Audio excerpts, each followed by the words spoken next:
یہ تو بہت خوب لائے ہیں شعبہ بھائی جی اصل میں بات یہ ہے کہ اگر جہنم کا بھی پھل ہو بالفرض والمال جی تو کیا حرج ہے؟ سب سے بڑی چیز تو جہنم کی آگ ہے، جی آگ جہنم کی چیز ہے، بالکل ہے، تو کیا مطلب دنیا میں ہم آگ سے فائدہ نہیں اٹھاتے؟ بہت اٹھاتے ہیں ہر وقت اور یہ جو لوہا زنجیریں، یہ لوہا جو ہے بڑی بڑی زنجیریں جو ہے اس میں باندھے ہوں گے جہنمی، زنجیریں جہنم کی چیز ہے، تو ہم دنیا میں زنجیروں سے فائدہ نہیں اٹھاتے، ہمارے سارے بریز زنجیروں سے کھڑے کیے ہوئے ہیں، ایسے ہی ہے۔ تو جہنم کا ہونا اس پر کیا دلیل ہے کہ دنیا کے اندر وہ جائز نہیں ہے؟ بلکہ خود انسان جہنم کا ایندھن ہے، پتھر جہنم کا ایندھن ہوں گے، قرآن نے کہا ہے کہ انسان اور پتھر جہنم کا ایندھن ہوں گے، جہنم میں ہوں گے، تو مطلب کیا مطلب دنیا میں انسانوں کو ملنا چھوڑ دیں کیونکہ انسان جو ہے وہ جہنم کی چیز ہے۔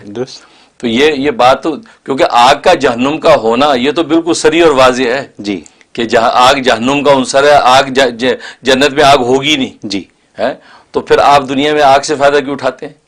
تو یہ بات تو اتنی موزیکا خیز ہے کہ پتہ نہیں کیوں کس وجہ سے کہہ دی کہ جہنم کا پھل ہے۔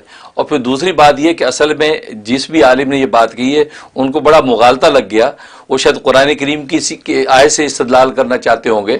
سورۃ دخان کے اندر آیت ہے، غالباً 42 نمبر آیت ہے کہ اللہ نے فرمایا ان شجرۃ الزقوم طعام الاسیم، کہ زقوم کا جو شجر ہے وہ جو ہے وہ گناہ گاروں کی خوراک یعنی جہنمی کی خوراک ہے۔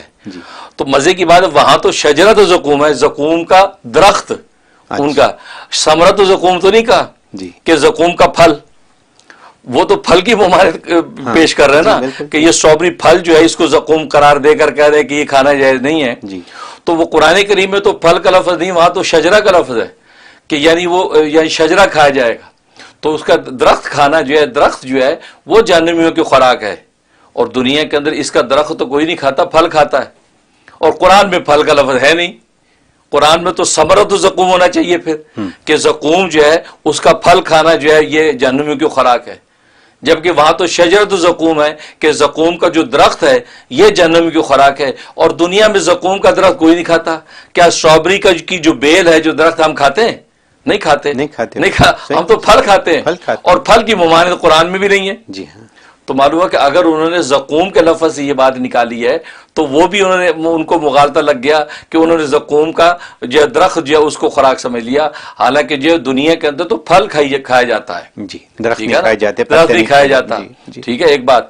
اور دوسری بات یہ کہ اصل میں مزے کی بات مجھے یاد آ گیا کہ بیان القرآن میں حضرت حکیم الامت مجدد ملت مولانا اشرف علی تھانوی رحمۃ اللہ علیہ نے یہ بات نقل فرمائی جو میں نے بھی آپ کو کہی کہ وہ فرما رہے کہ میں ایک جگہ محفل میں بیٹھا تھا، تو وہاں پر کچھ لوگ جو مکہ میں رہنے والے تھے وہ بھی تھے اور میں بھی تھا اور لوگ بھی تھے، تو اس میں سے ایک شخص جو مکہ میں رہتے تھے ہندوستانی، انہوں نے یہ سوال کر دیا کہ یہاں ہمارے زقوم کا درخت ہوتا ہے، زقوم ہوتا ہے یہاں مکہ میں، تو زقوم کا جو پھل ہے وہ مائیں کھاتے ہیں، جبکہ کسی نے کہا جی قرآن میں آتا ہے کہ وہ ان شجر زقومی طعام الاسیم، کہ زقوم کا جو درخت ہے یہ تو جہنمی کی خوراک ہوگا، تو ہم یہاں کھاتے ہیں، تو کیا یہ کھانا جائز ہے؟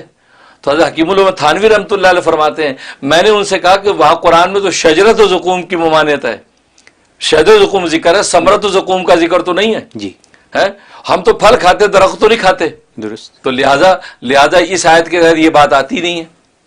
تو گویا کہ میری جو بات ہے اس کی تائید تو حضرت تھانوی رحمۃ اللہ علیہ کی اس استدلال سے ہو گئی کہ وہاں ثمرہ کا لفظ نہیں، وہاں شجرہ کا لفظ ہے، لہٰذا جن عالم صاحب کو مغالطہ لگا ہے تو وہ مغالطہ ان کو لگ گیا، ان کو اس سے رجوع کرنا چاہیے۔ اور پھر دوسری بات یہ کہ اگر بالفرض والمحال وہ جہنمیوں کی خوراک بھی ہو تو اس پر کیا دلیل ہے کہ یہاں دنیا میں کھانا حرام ہو گیا؟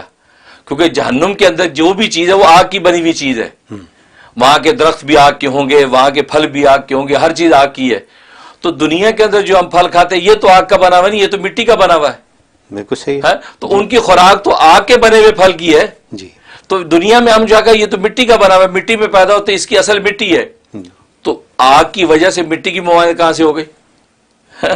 تو اس لیے جہنمی کی جو خوراک ہے وہ تو آگ کا بنا ہوا ہے، دنیا میں جو ہم کھاتے ہیں وہ تو مٹی کا بنا ہوا ہے، نوعیت ہی الگ ہے، جب نوعیت دونوں پھلوں کی الگ ہے تو پھر اس پر یہ استدلال کرنا کہ دنیا کے یہ پھل جہنمیوں کے نہ کھاؤ، لہٰذا یہ بھی ان کی بات موذی کا خیز ہے۔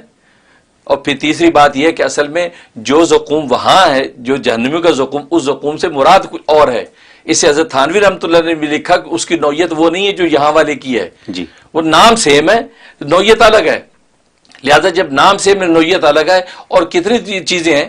اب دنیا کا جو سیب ہے یہ ایسا سیب آخرت میں ہوگا، لیکن دونوں کی اندرونی کیفیت نوعیت میں آسمان زمین کا فرق ہے. اس کا ذائقہ اور وہاں کا ذائقہ، جنت کے پھل کا اور دنیا کے پھل کا آسمان زمین کا فرق ہوگا. درست. شکلیں اور نام سیم نظر آتے ہیں.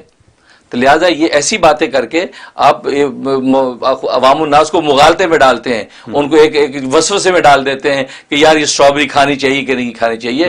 یہ تو اللہ کی حلال کی ہوئی ایک چیز، ایک پھل اللہ نے دنیا میں اتارا ہے. یہ کون سا انسان نے یہ سائنس ٹیکنالوجی سے بنا لیا ہے؟ یہ مٹی کے اندر اگا پھل ہے. تو لہذا اللہ کی حلال کی چیز کو حرام کرنا یہ خود ایک کفر کی بات ہے. خود قرآن میں اللہ نے منع کیا. کون ہے جو جن چیزوں کا حلال کر کے تمہاری زینت بنا دی ہے زندگی کی، کون ہے جو اس کو حرام کرتا ہے؟ تو جن مولوی صاحب نے جذبات میں یہ بات کہی ہے تو ان کو اس سے برخار رجوع کرنا چاہیے. تو اس لیے کہ یہ شجرہ زقوم کی ممانعت ہے، ثمرہ زقوم کی ممانعت نہیں. اور ہم ثمرہ کھاتے شجرہ نہیں کھاتے. جیسا کہ آپ نے اس ویڈیو میں دیکھا کہ مفتی صاحب نے بہت زبردست انداز میں اس چیز کی وضاحت کر دی کہ اسٹرابیری اور جو زقوم پھل ہے جہنم کا، تو ان دونوں میں زمین آسمان کا فرق ہے ہر لحاظ سے. قرآن اور حدیث سے جو دلائل انہوں نے پیش کیے اس لحاظ سے بھی فرق واضح ہے. اور دوسری بات یہ ہے کہ جو لاجک ہے تو وہ بھی انسان کی عقل اس چیز کو مانتی نہیں کہ اسٹرابیری جو جہنم کا پھل ہے زقوم اس کی طرح ہے، لہٰذا یہ حرام ہے. تو مفتی صاحب نے بہت زبردست باتیں کہی ہیں. اسی ضمن میں جامعہ بنوری ٹاؤن کا بھی ایک فتویٰ ہے، تو اس فتوے میں انہوں نے لکھا ہے کہ اسٹرابیری ایک ذائقہ دار پھل ہے جس کو عربی میں فراولہ کہتے ہیں.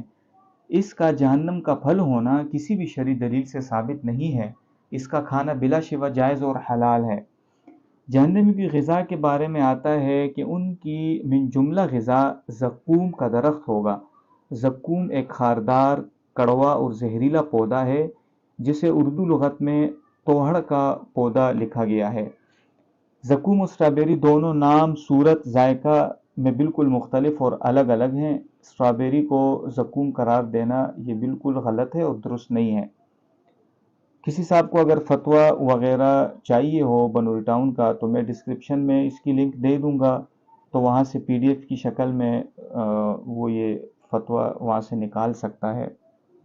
تو آج کی ویڈیو کا اختتام اچھے کلمات کے ساتھ سبحان اللہ و بحمدہ سبحان اللہ العظیم استغفر اللہ استغفر اللہ استغفر اللہ. اپنے اور اپنے چینل کا خیال رکھیے گا. اللہ حافظ.